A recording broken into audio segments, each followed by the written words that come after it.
相信很多人都吃过豆腐脑，南北吃法不一样，南方喜欢吃甜的，北京人喜欢吃打卤的。今天我们做个山东吃法。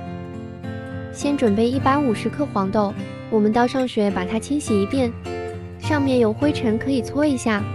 我们放到比较凉快的地方，或者冰箱冷藏1晚上。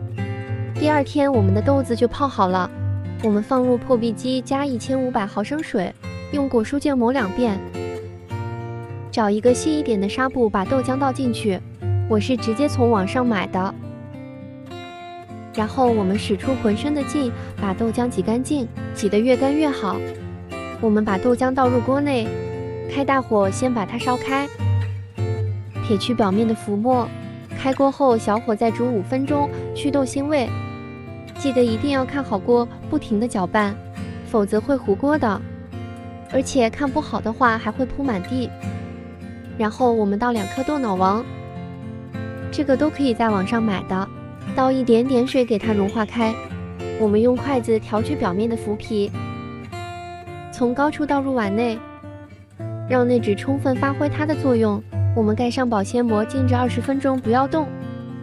打开看看，表面 QQ 弹弹的，舀一勺看看，有点像果冻，还有点像酸奶，是不是很简单呢？我们放2勺生抽，最主要的是麻酱，还有1勺辣椒油，最后放点香菜。我们山东版的豆腐脑做好了。我先来尝尝，不管是南方的还是北方的，我觉得都没有我自己做的好吃。你想吃吗？想吃你也来试试吧。